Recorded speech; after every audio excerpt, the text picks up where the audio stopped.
चलो now let's proceed towards last part of mathematical logic. बघत बघत 12वीचा पहिला चॅप्टर आपला संपला.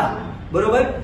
ज्यांनी मी शिकवत असताना व्यवस्थितपणे या चॅप्टरचं प्रिपरेशन केलं असेल, ज्यांनी प्रॉपर सगळ्या क्लासरूम मध्ये व्यवस्थितपणे लेक्चर्स अटेंटिव्हली ऐकले असतील, जर एखादं लेक्चर मिस झालं असेल घरी जाऊन हे लेक्चर सिरीज पुन्हा शांतपणे पाहिले असतील, त्यांचा आजच्या डेटला माझ्याबरोबर मॅथमॅटिकल लॉजिकचा अभ्यास झाला असेल.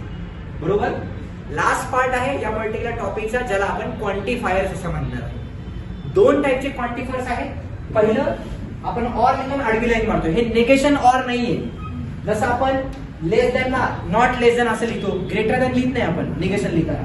इथं थोडक्यात काय आहे, याला म्हणायचं फॉर ऑल आणि हा उलटा ई आहे. ई ला मिरर इमेज, त्याला म्हणायचं देअर एक्झिस्ट. आता याचा अर्थ काय, फॉर ऑल म्हणजे जे आपल्याला सेट दिलाय. समजा या क्लासरूम मध्ये मुलं आहेत, या क्लासरूम मध्ये मी म्हणतो homework is applicable for all, म्हणजे प्रत्येकासाठी तो होमवर्क ऍप्लिकेबल होतो. प्रत्येकासाठी. जर म्हणजे समजा सगळ्यांनी होमवर्क केला याचा अर्थ ट्रुथ व्हॅल्यू टी आहे. पण तुमच्या सगळ्यांपैकी जर एखाद्याने होमवर्क नाही केला, मी फॉर ऑल म्हणलो होतं, एखाद्याने होमवर्क नाही केला, ती ट्रुथ व्हॅल्यू फॉल्स झाली. बरोबर. ज्यावेळी मी म्हणतो देअर एक्झिस्ट, देअर एक्झिस्ट म्हणजे काय, मी असं म्हणतो की there exist only few students who study sincerely. There exist म्हणजे काय, या सगळ्या क्लासरूम मध्ये थोडेच विद्यार्थी आहेत जे सिन्सिअरली स्टडी करतात. मग ज्यावेळी मी देअर एक्झिस्ट हा शब्द वापरतो, हे सगळ्यांसाठी ऍप्लिकेबल नाही होत, हे फक्त त्या ठराविक व्यक्तींसाठी ऍप्लिकेबल होतं. मला काय म्हणायचं कळालं का. आता हे जे मी बोलतो हे क्वांटिफायर्स आहेत मॅथमॅटिकल लॉजिकच्या लँग्वेज मध्ये. किती क्वांटिफायर्स आहेत, दोन. एक आहे फॉर ऑल आणि दुसरं आहे देअर एक्झिस्ट. बरोबर. आता एक नोट लिहून दिली, ज्यावेळी आपल्याला निगेशन फाइंड आउट करायचं असतं. समजा ते म्हणले की निगेशन फाइंड आउट करा, निगेशन मध्ये फॉर ऑल वापरले, फॉर ऑलचं निगेशन येतं देअर एक्झिस्ट आणि देअर एक्झिस्टचं निगेशन येतं फॉर ऑल. बरोबर आहे का नक्की. ओके. अशा टाईपचे क्वेश्चन्स पण तुम्ही ट्राय करू शकता. बरोबर. चालेल. 3 क्वेश्चन या क्वांटिफायरशी मी घेतोय, जे आजपर्यंत बोर्ड मध्ये विचारलेले आहेत. एक्झॅक्टली काय आहे आपण ते लर्न करूयात. 1च मार्क्सचा क्वेश्चन असतो, पण त्या 1 मार्कला आपण अंडर एस्टिमेट नको करायला, म्हणून हा टॉपिक शिकवतोय मी. राईट. काय दिले बघा, right the truth value of the following. आणि त्यांनी दिले there exist N which belongs to N. N म्हणजे आपला नॅचरल नंबर आहे. देअर एक्झिस्ट म्हणजे काय, सगळे नाही, काही काही ठराविक लोकांसाठी. एन म्हणजे काय, आपला नॅचरल नंबर. नॅचरल नंबर म्हणजे कोणते कोणते आहेत आपले, 1 2 3 4. बरोबर. सच that n+5 is greater than 10. बरोबर. याची ट्रुथ व्हॅल्यू मला काढायची. आता मला सांगा, ज्यावेळी मी नॅचरल नंबर म्हणतो, नॅचरल नंबर मध्ये कोण कोण येतं रे बघा. नॅचरल नंबर मध्ये येतं 1 2 3 4 5 असं भरपूर लांब जाऊ शकतो नॅचरल नंबर. बरोबर. मग त्यांनी सांगितले देअर एक्झिस्ट स्मॉल एन म्हणजे आतल्या व्हॅल्यूज आहे. बरोबर. Which belongs to natural number such that n+5 चा आन्सर हे ग्रेटर दॅन 10 आलं पाहिजे. बरोबर. आता नॅचरल नंबर तर भरपूर आहेत, पण देअर एक्झिस्ट म्हणजे काही ठराविक लोकांसाठी. समजा मी n ची व्हॅल्यू 1 टाकली. बरोबर. 1+5 किती असतं रे, 6 ग्रेटर दॅन 10. हे सॅटिस्फाय होतंय का, नाही, म्हणजे ट्रुथ व्हॅल्यू फॉल्स यायला पाहिजे. समजा मी n ची व्हॅल्यू 2 टाकली, 2+5 म्हणजे किती आलं, 7 ग्रेटर दॅन 10 आहे का, नाही, तरी व्हॅल्यू फॉल्स येते. समजा मी आता n ची व्हॅल्यू 5 टाकली, 5+5 10 ग्रेटर दॅन 10 असं असतं का, नाही, तरी सुद्धा व्हॅल्यू फॉल्स होऊ शकते. पण आता समजा मी n ची व्हॅल्यू घेतली 6. आता किती आलं बघा बरं, 6+5. बरोबर. हे किती आलं, 11 इज ग्रेटर दॅन 10. हे सॅटिस्फाय होतं का. देअर एक्झिस्ट असं वापरलं तुम्ही. देअर एक्झिस्ट म्हणजे त्या नॅचरल नंबर पैकी ऍटलीस्ट एक जरी असेल ना, तरी व्हॅल्यू म्हणजे काय येणार रे, ट्रू येणार. म्हणजे या केसमध्ये आपण काय म्हणू शकतो की एवढे काही माझे जे नॅचरल नंबर आहेत, बरोबर, तर आपण काय म्हणू शकतो, therefore here for n is equal to 6. बरोबर का नाही. स्मॉल n ची व्हॅल्यू जर मी 6 घेतली, which belongs to natural number आहे का, आहे. काय मिळते आपल्याला, therefore 6+5 is equal to 11 which is greater than 10. Therefore truth value काय आपली इज t. देअर एक्झिस्ट म्हणजे काय, ऍटलीस्ट एक तरी पाहिजे. समजा मी इथे सिम्बॉल वापरला असता फॉर ऑल. फॉर ऑल म्हणजे ही जे नॅचरल नंबर आहे ना, प्रत्येकाने कंडिशन सॅटिस्फाय करायला पाहिजे होती. समजा मी इथे n ची व्हॅल्यू 1 टाकली, 1+5 किती येते, 6 ग्रेटर दॅन 10 आहे का, नाही, म्हणजे डायरेक्ट ट्रुथ व्हॅल्यू तिथेच फॉल्स झाली असती. फॉर ऑल म्हणजे सगळ्यांनी सॅटिस्फाय केले पाहिजे. देअर एक्झिस्ट म्हणजे ऍटलीस्ट एक जरी असेल ना. तुम्ही बाहुबली मूवी पाहिलाय? बाहुबली मूवी बघितलं ना सर्वांनी? तुम्हाला प्रॅक्टिकल एक्झाम्पल देतो. ज्यावेळी त्या ह्याचा पुतळा पडत असतो बघा, काय नाव त्याचं? बल्लादेव, बरोबर का नाही? ज्यावेळी त्याचा पुतळा, थोडा उंच पुतळा असतो, तो पडत असतो, त्यावेळी सगळे एकदम घाबरतात बघा. सगळे जणांना दोरा सुटा लागतात आणि तो पुतळा पडणार तोपर्यंत तिकडून बाहुबलीतून तो दोरी धरतो, बरोबर? देअर एक्झिस्ट, बरोबर? आणि तो काय करतो? एकटा एवढी ताकद लावतो आणि पूर्ण पुतळा त्या जागेवरती येऊन थांबतो. म्हणजे काय? त्या सगळ्या जनतेमध्ये there exist one Baahubali. Truth value काय आली? टी. कळालं का नक्की? जर ते म्हणलं असतं की फॉर ऑल म्हणजे प्रत्येक मेंबरनी तेवढी एनर्जी लावायला पाहिजे, लावली का त्यांनी? नाही लावली. ट्रुथ व्हॅल्यू काय झाली असते? म्हणजे फॉल्स. आलं का लक्षात? नक्की.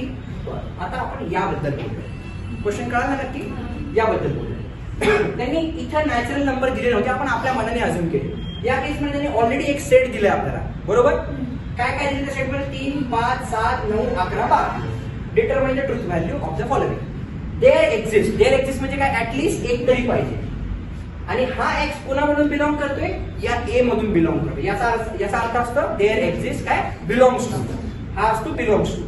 एक्स मायनस 8 चा आन्सर 1 आला पाहिजे. देअर एक्झिस्ट म्हणजे ऍटलीस्ट एक तरी व्हॅल्यू पाहिजे. समजा मी डायरेक्टली इथं एक्स ची व्हॅल्यू 9 टाकली. 9 मायनस 8 आन्सर किती येते रे? येते का? म्हणजे या सगळ्यांमध्ये देअर एक्झिस्ट ऍटलीस्ट एक तरी आहे कारण जो सॅटिस्फाय करतोय. मग आपण काय म्हणू शकतो? देअरफॉर फॉर काय म्हणू शकतो? एक्स इज इक्वल्स टू 9, बरोबर? The condition is getting satisfied. लिहू का इथं? The condition is getting satisfied. Therefore truth value is काय रे? माझी truth value? Truth value is T. At least एकासाठी तरी. देअर एक्झिस्ट म्हणजे एक तरी आहे ज्यांनी इज्जत ठेवली का नाही? एक्स ची व्हॅल्यू काय केली? मी 9 टाकली डायरेक्ट. एकाने केली, झाला आपलं सॅटिस्फाय. कोण आहे बाबा? कळलं नक्की इथपर्यंत? आता सेकंड फॉर ऑल. फॉर ऑलचा अर्थ काय होतो चेक करा. थोडा लेट झाला, थोडा कॉल बॅक. चला चेक करा. For all X belongs to A such that X square plus X is an even number. असं म्हणते फॉर ऑल, बरोबर? याचा अर्थ काय बघा. जर फॉर ऑल म्हणजे समजा एक्स ची व्हॅल्यू मी 3 टाकली. आता याचा तर आन्सर आला आपल्याला. याचा आन्सर काय आले? टी आलं. येते का लक्षात सर्वांच्या? आपण काय बोलूया, त्यांना थोडंसं खाली घेऊया. काय येईल लक्षात तुमच्या? पण इथे स्प्लिट करून कलर काय वापरतो तुम्ही? मी विसरलो रे, मला पण घरी जायचंय.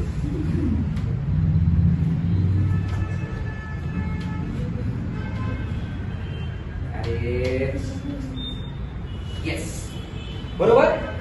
होम मिनिस्टर एवढा वेळ ओके नाही? बर, आता चेक करा. For all X belongs to A म्हणजे इथं जे एक्स आहे त्यातल्या प्रत्येक एक्सने ही कंडिशन सॅटिस्फाय केली पाहिजे. X square plus X is an even number. समजा मी एक्सची व्हॅल्यू 3 घेतली, बरोबर? माझा नाही आता. एक्सची व्हॅल्यू 3 घेतली. इथे काय मिळालं आपल्याला? 3 स्क्वेअर प्लस 3. 3 स्क्वेअर म्हणजे किती आलं? 9 प्लस 3 म्हणजे आन्सर किती आलं रे? 12. इव्हन नंबर आहे का? आहे. फॉर ऑल म्हणले त्यांनी. बरं, म्हणजे 3 साठी सॅटिस्फाय झालं का? झालं. आता नेक्स्ट कुठला नंबर घेईल मी?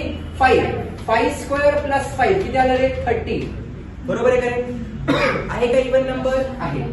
नंतर मी काय घेतलं? 7. 49 प्लस 7 50, 51, 52, 53, 54, 55, 56 इव्हन नंबर. 9 घेतलं, 90 आलं. 81 प्लस 9 90. 11 चा स्क्वेअर किती आला? 121 प्लस 11 म्हणजे किती आलं? 134. 121 प्लस 11 ना म्हणजे किती आलं? 132 आलं. 132 इव्हन नंबर. आणि 12 म्हणजे काय आलं? 144 प्लस 12 म्हणजे किती आलं रे? 141 156 झालं. म्हणजे त्यांनी जो एक्स दिलाय त्या एक्सच्या प्रत्येकाने कंडिशन सॅटिस्फाय केली. प्रत्येकाचा आन्सर इव्हन नंबर आलं म्हणजे याची ट्रुथ व्हॅल्यू काय येणार रे? टी. याच्यातल्या एकाने जरी कंडिशन सॅटिस्फाय केली नसती तर काय झालं असतं? फॉल्स. का? कारण इथं फॉर ऑल हा शब्द वापरला. हे कळालं का नक्की? हे आहे आपलं क्वांटिफायर्स. आय अज्युम की तुम्हाला हे लक्षात आलं असेल. जर निगेशन काढायला लावलं क्वांटिफायर, समजा आता याचं निगेशन काढायला लावलं तर मी काय करणार, फॉर ऑलचे देर एक्झिस्ट ऐवजी फॉर ऑल टाकणार, X belongs to A such that X minus 8 is not equal to 1. एवढंच माझं निगेशन झालं. बरोबर. चला, तर अशा पद्धतीने मी डिक्लेअर करतो की मॅथमॅटिकल लॉजिकचा स्टार्ट टू एंड सर्व आपण चॅप्टर कव्हर केलेला आहे. उद्या तुमची डेरिव्हेटिव्हची टेस्ट आहे, ती टेस्ट व्यवस्थितपणे द्या. सर्वांनी हे टार्गेट पब्लिकेशनचं पुस्तक विकत घ्या आणि उद्याच्या उद्या सर्वांनी मॅथमॅटिकल लॉजिक कम्प्लीट करून आणायचं. कळलं नक्की? शुअर.